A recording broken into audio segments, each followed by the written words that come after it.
ধর্মীয় ভাবাবেগে আজ পালিত হয়েছে রাম ঠাকুরের ১৬৬তম আবির্ভাব দিবস। সঙ্গে বেদবাণী চক্রের ২৫ বছর পূর্তি উপলক্ষে ৩ দিনের সংকীর্তন সহ বিভিন্ন আয়োজন করা হয়েছে। পাশাপাশি এই উপলক্ষে আগরতলা যোগেন্দ্রনগরস্থিত রাম ঠাকুর সেবা মন্দিরে দিনভর নানা ধর্মীয় অনুষ্ঠানের আয়োজন করা হয়। সকালে বিশেষ পুজো এবং আরতির পাশাপাশি ভজন সংকীর্তনের মধ্য দিয়েই এই অনুষ্ঠানের সূচনা হয়েছে। মন্দির প্রাঙ্গণে ভক্তদের এদিন ভিড় ছিল চোখে পড়ার মতো। ভক্তপ্রাণ সাধারণের উপস্থিতিতে মুখরিত হয়ে ওঠে গোটা মন্দির চত্বর। কি রয়েছে বিস্তারিত বক্তব্য শুনুন। আবির্ভাব উৎসব উপলক্ষে পশ্চিম যোগেন্দ্রনগর বেদবাণী চক্রের উদ্যোগে শ্রী শ্রী রাম ঠাকুর সেবা মন্দির প্রাঙ্গণে গতকাল অধিবাস হয়েছে এবং আজকে ভোর ৪টা থেকে পুরোদিন নাম সংকীর্তনের মধ্য দিয়ে এবং সন্ধ্যায় সত্যনারায়ণ পূজান্তে শ্রী শ্রী ঠাকুরের ১৬৬তম শুভ আবির্ভাব উৎসব উদযাপিত হতে চলছে পশ্চিম যোগেন্দ্রনগর বেদবাণী চক্রের উদ্যোগে। সেই সঙ্গে পশ্চিম যোগেন্দ্রনগর বেদবাণী চক্রের ২৫ বছর পূর্তি উপলক্ষে আমাদের বিশেষ অনুষ্ঠান, অনাথ শিশুদের মধ্যে শীতবস্ত্র বিতরণ, ছোট শিশুদের মধ্যে বসা আঁকো প্রতিযোগিতা এবং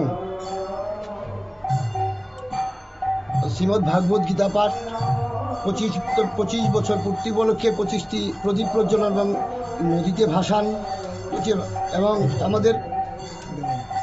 আমাদের ২৫টি গ্যাস বেলুন উড়ানো হয়, ২৫ শটের বাজি পুরানো হয়। বিভিন্ন অনুষ্ঠানের মধ্যে দিয়ে পশ্চিম যোগেন্দ্রনগরের বেদবাণী চক্রের পক্ষ থেকে এই অনুষ্ঠানটা আমরা উদযাপিত করতে যাচ্ছি। আজকে এখন শ্রী শ্রী ঠাকুরের অন্নভোগ নিবেদিত হয়েছে। অন্নভোগ নিবেদন হওয়ার পরে আমাদের মহাপ্রসাদের ওইখানে অন্নভোগ নিবেদিত হবে। তারপর ভক্তদের মাঝে মহাপ্রসাদ বিতরণ করা হবে। সেই সঙ্গে আমাদের বিশেষ যে অনুষ্ঠান সেটার মধ্যে রয়েছে অন্ন ভোগের ব্যবস্থা রয়েছে। তাছাড়া রয়েছে বিভিন্ন সাংস্কৃতিক অনুষ্ঠান।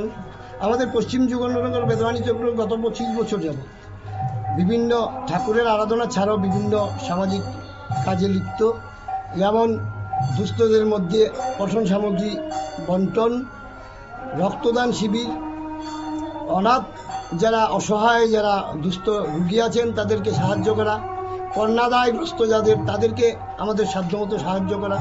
পরবর্তী পর্যায়ে আমাদের প্রস্তাব রয়েছে এই মন্দির প্রাঙ্গণে, আমাদের এবছর মন্দির অর্ধসমাপ্ত অবস্থাতেই আমরা উৎসব করছি।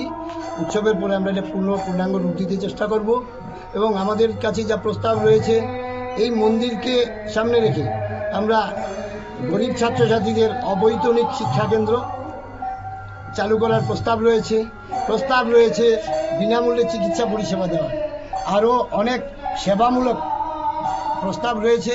আমরা চেষ্টা করব সকলের সহযোগিতায় সবটাকে বাস্তবায়ন করতে। আপনার নামটা? আমার নাম ভাস্কর রায়। উনি অরুণকান্তি ঘোষ, বেদবাণী চক্রের সম্পাদক।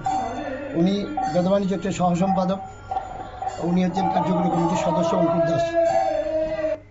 রাম ঠাকুরের আবির্ভাব দিবসকে সামনে রেখে ৩ দিন ব্যাপী চলবে হরিনাম সংকীর্তন, সঙ্গে চলবে বিশেষ ধর্মীয় অনুষ্ঠান। ভক্তদের বিশ্বাস এবং রাম ঠাকুরের আদর্শ মানব জীবনের শান্তি ও সৎ পথের দিশা দেখায়। তাই ওনার জন্ম দিবসকে সামনে রেখে প্রসাদ বিতরণ করা হয় এবং এদিনের এই সমগ্র অনুষ্ঠান শান্তিপূর্ণ এবং সুশৃঙ্খল পরিবেশে তা সম্পন্ন হয়েছে। নিয়ে নিচ্ছি ছোট্ট একটি বিজ্ঞাপন বিরতির সঙ্গে থাকুন।